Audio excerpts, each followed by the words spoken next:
വിപിൻ ഇപ്പോൾ എനിക്ക് തോന്നുന്നു ആലുവ ശിവക്ഷേത്രത്തിലാണ് വിപിൻ നിൽക്കുന്നതെന്ന് തോന്നുന്നു. ഈ എറണാകുളത്തെ വെള്ളം കയറുന്നതിൻ്റെ നേർക്കുനേർ കണ്ണാടിയാണ് ആ ക്ഷേത്രം. വെള്ളം കയറുന്നതിന് മുമ്പ് തന്നെ ആ ക്ഷേത്രം അവിടെ വെള്ളം കയറാറുണ്ട്. എന്താ അവസ്ഥ? വെള്ളം ഇറങ്ങി തുടങ്ങിയോ വിപിൻ? Good morning.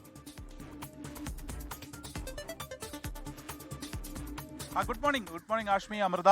വെള്ളം ഇറങ്ങി തുടങ്ങിയിരിക്കുന്നു എന്നുള്ളത് ഒരു ആശ്വാസമുള്ള കാര്യം തന്നെയാണ്. ഈ പറഞ്ഞതുപോലെ തന്നെ ആലുവ മണപ്പുറത്താണ് നിൽക്കുന്നത്. ഏകദേശം 3 അടിയോളം വെള്ളം ഇന്ന് താഴ്ന്നിട്ടുണ്ട്. ഇന്നലെ ഈ മേൽക്കൂരയ്ക്ക്, അതായത് ശിവക്ഷേത്രത്തിന് മുകൾ വശം വരെ വെള്ളമായിരുന്നു. ഇന്നിപ്പോൾ അത് താഴ്ന്നിട്ടുണ്ട്. ക്ഷേത്രം കാണാം എന്നുള്ള നിലയിലേക്ക് എത്തിയിട്ടുണ്ട്. നിരവധി ഭക്തർ ഇവിടേക്ക് വന്ന് അങ്ങനെ പ്രാർത്ഥിച്ച് മടങ്ങി പോകുന്നുമുണ്ട്.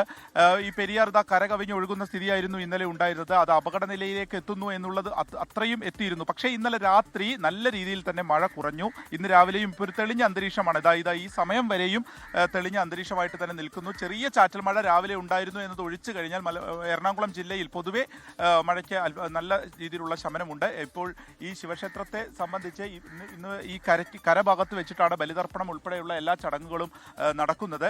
ക്ഷേത്രം പൂർണ്ണമായും വെള്ളത്തിനടിയിലായിരുന്നു. നമ്മൾ എല്ലാ പ്രളയത്തിലൊക്കെ കാണുന്നത് പോലെ തന്നെ എത്രത്തോളം വെള്ളം കയറി തുടങ്ങുന്നു, അല്ലെങ്കിൽ അതിൻ്റെ ഒരു നേർസാക്ഷ്യം എന്ന് പറയുന്നതും അതിൻ്റെ ഒരു അടയാളം എന്ന് പറയുന്നതും ആലുവ മണപ്പുറം ശിവക്ഷേത്രമാണ്. ഈ ശിവക്ഷേത്രത്തിന് ഇന്നലെയും സമാനമായിട്ടുള്ള സ്ഥിതിയായിരുന്നു. അതൊരു ഭീതിജനകമായിട്ടുള്ളൊരു സ്ഥിതിയായിരുന്നു. പക്ഷേ വെള്ളം ഇറങ്ങുകയും ഇന്ന് രാവിലെ ഇപ്പോൾ അത് പകുതിയോളം താഴ്ന്നിട്ടുണ്ട് എന്നുള്ളതാണ്. പക്ഷേ ഈ ചളി അടിഞ്ഞുകൂടിയിട്ടുണ്ട്. ഈ പ്രദേശത്ത് ആകെ തന്നെ ചളിയുണ്ട്. അങ്ങോട്ട് ഇറങ്ങി പോകാൻ കഴിയാത്ത രീതിയിലുള്ള ചളി എല്ലാ സ്ഥലങ്ങളിലും നിൽക്കുന്നു എന്നുള്ള ഒരു പ്രതിസന്ധിയുണ്ട്. പല ഭക്തരും പ്രാർത്ഥിക്കാനൊക്കെ ആയിട്ട് 2 ദിവസം മുൻപൊക്കെ ഇങ്ങോട്ടേക്ക് വന്ന ആളുകളുണ്ട്. പക്ഷേ ഈ ഇവിടെ വന്നപ്പോഴായിരുന്നു ഒറ്റ രാത്രിയുള്ള മഴയിലാണ് ക്ഷേത്രം പൂർണ്ണമായിട്ടും മുങ്ങിയത്. പിന്നെ എവിടുന്ന വരുന്നത്? പനങ്ങാട്. അതെ, പൂർണ്ണമായിട്ടും വെള്ളത്തിലായി. അപ്പോൾ ഞങ്ങൾക്ക് ക്ഷേത്രത്തിൻ്റെ അകത്ത് കയറാൻ പറ്റാത്ത ഒരവസ്ഥയല്ല. അതെ, അത്ര. ബലിതർപ്പണമൊക്കെ മുകളിൽ വെച്ചാണ്. ബലിതർപ്പണത്തിനായിട്ട് എത്തിയതാണോ അതോ പ്രാർത്ഥിക്കാനായിട്ട് വന്നതാണോ? പ്രാർത്ഥിക്കാനായിട്ട് വന്നതാണ്.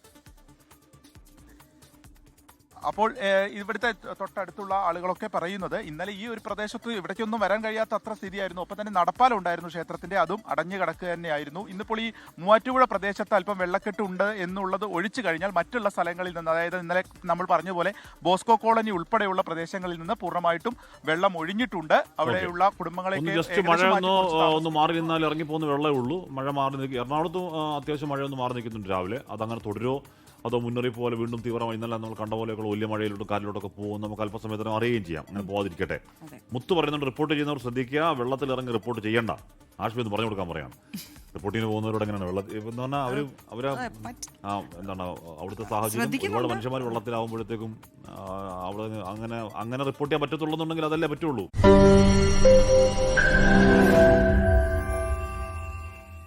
ലോകത്തെവിടെയായാലും ഏത് സമയത്തും 24 വാർത്തകളും ഓഗ്മെന്റഡ് റിയാലിറ്റി പാക്കേജുകളും എക്സ്പ്ലെയിനറുകളും വിശദമായി കാണാൻ ഞങ്ങളുടെ യൂട്യൂബ് ചാനൽ നിങ്ങൾക്ക് സബ്സ്ക്രൈബ് ചെയ്യാം.